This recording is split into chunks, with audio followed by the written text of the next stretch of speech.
जिनके दो दो चातुर्मास आरोहण में हुए हैं, जिनकी उत्कृष्ट साधना, उत्कृष्ट मुनिचर्या हमने देखी है, उनसे धर्म की प्रभावना जो हुई है हमने वो देखा है। और महाराज श्री एक वीडियो देखा था कि आपका और उनका पैदल विहार साथ में हो रहा है। उसके बाद महाराज श्री इस तरह की बातें सामने आई कि उनके द्वारा गाड़ी से विहार हुआ। तो महाराज श्री आप इस संदर्भ में, क्योंकि आपके साथ उनका पैदल विहार का वीडियो तो देखा है, और इस तरह की बातें कैसे सामने आई कि उन्होंने गाड़ी से विहार किया है, क्या महाराज श्री आपने ऐसा देखा है कुछ? कृपया करके महाराज श्री हमें मार्गदर्शन दें। ऐसा है कि श्रावकों को कोई भी टीका टिप्पणी इस प्रकार से नहीं करनी चाहिए, लेकिन फिर भी आपने मुझसे पूछा है, मैं इतना बता रहा हूँ कि पूज्य महाराज जी हमारे साथ दीक्षित हैं। और जैसे ही मुझे सोनागिरी में पता चला, लगभग मैं वंदना करके ऊपर से आया और मुझसे कहा कि पूज्य विशद सागर जी महाराज जी वहाँ हैं। और जैसे मुझे पता चला तो मैं वहीं बाजू में जहाँ पंचकाना स्थल था, पूजा भक्ति मंदिर, शायद यही बोलते हैं उस मंदिर को, पूजा भक्ति मंदिर, वहाँ पहुँचा। और उस समय बड़ा आश्चर्य हुआ, इतनी गर्मी में 10 बजे वो चलकर आए थे और शीत उपचार उनका चल रहा था और ज़रूरी भी था। वो शायद 27 किलोमीटर चलकर आए थे।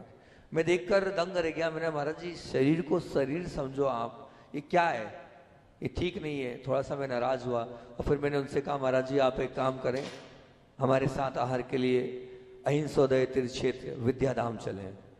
तो उन्होंने ये कहा, बोले नहीं माता जी जो हैं हमारे साथ पड़ी हुई मंगावली की हैं, मैं नहीं जा पाऊँगा, अच्छा नहीं लगेगा, और आप एक काम करें हमारे महाराज जी को साथ ले जाएं। तो उनके साथ शिव सागर जी महाराज जी थे। हम उनको लेकर आहारचर्या के लिए अहिंसोदय तीर्थ क्षेत्र आ गए।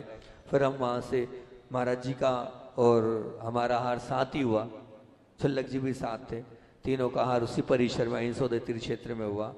और फिर वहाँ से हमने, गर्मी बहुत थी, उनको वहाँ रोक लिया। महाराज श्री दोपहर में 4 बजे तपती सड़क पर आ गए और मैंने कहा, अंदर खबर आई कि महाराज जी वंदना के लिए जा रहे हैं। तो मैंने कहा, इतनी धूप में वंदना की जरूरत क्या है, सुबह जाना। बोले नहीं, महाराज जी को सुबह विहार, उन्होंने वैसे सुबह बोल दिया था कि मैं सुबह ही विहार करूंगा। तो हमने उनसे कहा शाम को ठंडे जाना, लेकिन वो इतनी तेज धूप में कैसे गए, ये तो बड़ी आश्चर्य की बात है, पैर जल रहे हो, और वो वंदना के लिए गए। शाम को जब वंदना के लिए गए तो मैंने उनसे कहा, रात्रि विश्राम आपको हमारे साथ ही करना है। और शाम को हमारे पास आए और आने के बाद महाराज जी और हमारा वहाँ पर सुबह तो मिलना हो ही गया था, शाम को और भी कार्य हुआ। कार्य होने के बाद थोड़ा सा मैं अपने कार्यों में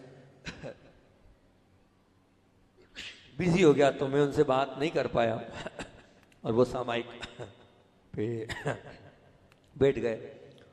फिर उसके बाद सुबह के समय ये कमिटमेंट था कि अपन लोग विहार करेंगे, लेकिन वो बहुत जल्दी विहार कर दिए। इतनी जल्दी विहार मैं कर नहीं पाता हूँ, क्योंकि आपको पता है मैं मेडिटेशन कराता हूँ, ध्यान कराता हूँ, इन सब प्रक्रियाओं के बाद, और मैं लेट ही विहार करता हूँ। हाँ, इतना भी चला हूँ, लेट विहार करता हूँ। तो मैं उस दिन लगभग 6 बजे किया था विहार अपन, 6 बजे मैंने विहार किया। महाराज जी मुझसे 50 मिनट एकदम कहना चाहिए थोड़ा सा उजाला हुआ होगा और वो निकल गए। हमने कहा इतनी जल्दी, हम तो अभी सामायिक ही नहीं कर पाए, और महाराज जी आगे निकल गए। तो महाराज जी आगे निकल गए और महाराज जी आगे निकले। आगे निकलने के बाद वो इस गति से आगे बढ़ते गए कि वो सीधे जाकर दतिया में रुक गए। हम फिर उनके पीछे निकले दतिया की ओर, और जब दतिया की ओर निकले तो वहीं पर संत भवन में हम और दोनों आपस में मिले। और फिर उसके बाद महाराज जी और हमारा दोनों साथ आहार हुआ, हम चारों का।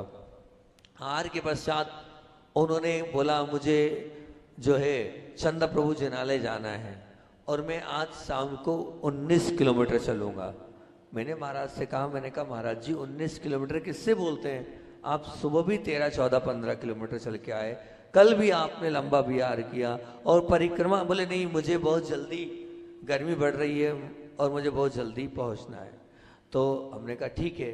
फिर हमने कहा महाराज जी मेरी तो कैपेसिटी नहीं है कि मैं आपके साथ इतना लंबा विहार कर सकूं, मैं बाद में निकलूंगा, आप पहले निकल जाए। जब मैं क्लास ले रहा था कर्मकांड की तो उसी वक्त मेरे भाव ये हुए छुल्लक जी से, हमने कहा एक दिन अपन भी तो चलते हैं इतनी गर्मी में महाराज जी के साथ, क्या बाधा है।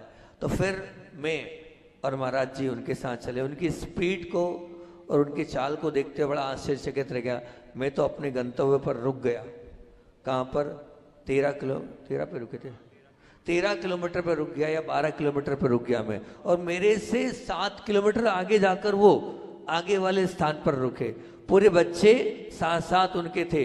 उनकी चाल, उनकी स्पीड से आप विचार करना, कड़कती धूप में पैर जल रहे हैं, और उनका तो ठीक है लेकिन हम दोनों का तो स्थिति बड़ी खराब हो गई। छुल्लक जी ने निवेदन किया महाराज जी आगे से ऐसी गलती मत करना।